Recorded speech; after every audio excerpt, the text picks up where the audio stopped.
बिस्मिल्लाहिर्रहमानिर्रहीम। अस्सलाम वालेकुम स्टूडेंट्स। आज का जो हमारा आर्टिकल है उसका नाम है प्रिंसिपल ऑफ मोमेंट्स। तो प्रिंसिपल ऑफ मोमेंट्स को समझने के लिए हम लोगों को क्लॉकवाइज मूवमेंट और एंटी क्लॉकवाइज मूवमेंट को समझना होगा। तो सबसे पहले हम लोगों को पता होना चाहिए क्लॉकवाइज किसे कहते हैं और एंटी क्लॉकवाइज डायरेक्शन किसे कहते हैं। वो ऑब्जेक्ट जो घड़ी की सुइयों की सिमत में उनकी डायरेक्शन में मूव करे उसको हम लोग क्लॉकवाइज रोटेशन का नाम देते हैं, और जो उसकी मुखालफ सिमत में मूव करे उसको हम लोग एंटी क्लॉकवाइज रोटेशन का नाम देते हैं। तो क्लॉकवाइज मूवमेंट और एंटी क्लॉकवाइज मूवमेंट क्या है वो हम लोग देख लेते हैं।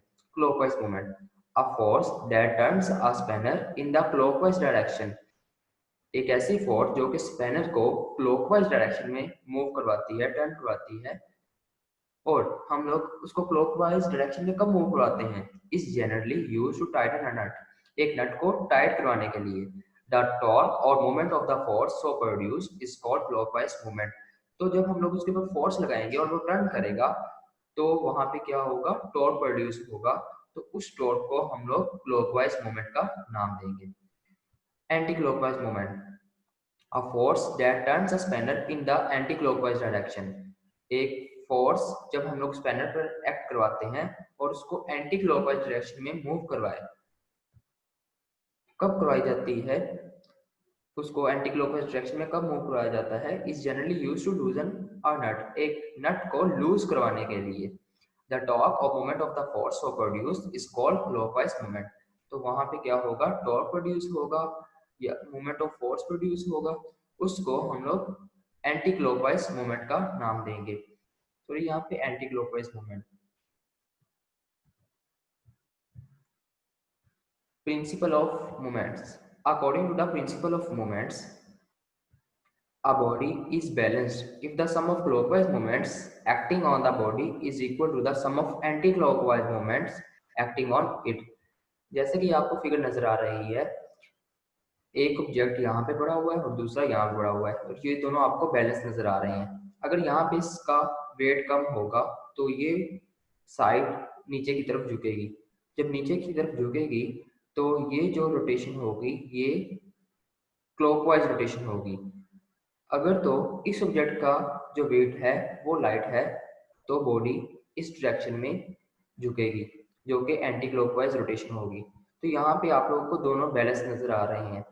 तो इसका मतलब ये है कि यहाँ पे क्लॉकवाइज मूवमेंट और एंटी क्लॉकवाइज मूवमेंट आपस में क्या है, इक्वल है, जिसकी वजह से जो हमें ऑब्जेक्ट है, बॉडी है, वो बैलेंस नजर आ रही है।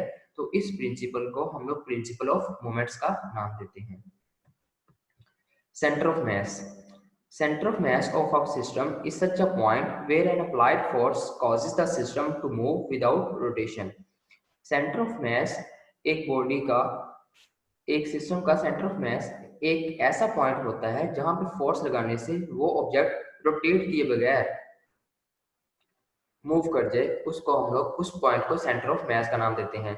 जैसा कि अगर मैं यहाँ पे फोर्स लगाऊंगा तो ये फर्ज करें ये दो ऑब्जेक्ट अटैच किए हुए हैं इस रोड के साथ, इसको ए का नाम दे देते हैं, इसको बी का नाम दे देते हैं। अगर मैं बी के पास से यहाँ पे फोर्स लगाऊंगा तो ये रोटेट कर देगा इस तरह से, और अगर मैं ए के पास से फोर्स लगाऊंगा तो ये इस तरह से रोटेट कर देगा।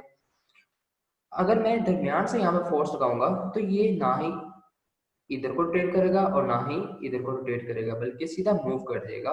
तो इस पॉइंट को हम लोग सेंटर ऑफ मास का नाम देंगे। Centre of gravity, a point where the whole weight of the body appears to act vertically downward is called center of gravity of a body। एक बॉडी का ऐसा पॉइंट जहां पे उसका मुकम्मल वेट जो है वो वर्टिकली डाउनवर्ड एक्ट करता है, उसको, उस पॉइंट को हम लोग सेंटर ऑफ ग्रेविटी का नाम देते हैं। जैसे कि ये ऑब्जेक्ट है, इसका ये पॉइंट है जहाँ पे ठहरा ठहरा हुआ है यहाँ पे, तो इस पॉइंट को हम लोग सेंटर ऑफ ग्रेविटी का नाम देंगे। तो अगर हम लोग ये पॉइंट जो है फर्ज करें यहाँ पे बी है, यहाँ पे सी है, अगर यहाँ पे इसको रखेंगे तो यहाँ पे क्या होगा, ये ऑब्जेक्ट जो है यहाँ पे सस्पेंड नहीं होगा, यहाँ पे बैलेंस नहीं होगा, बल्कि यहाँ से नीचे गिर जाएगा। तो वो पॉइंट जहाँ पे उसका मुकम्मल वेट जो है वो डाउनवर्ड एक्ट करता है, उस पॉइंट को हम लोग सेंटर ऑफ ग्रेविटी का नाम देते हैं। Centre of gravity of some symmetrical objects, कुछ ऑब्जेक्ट्स के सेंटर ऑफ ग्रेविटी, जैसे कि आपको सिलेंडर नजर आ रहा है, इसका सेंटर ऑफ ग्रेविटी ये पॉइंट होगा।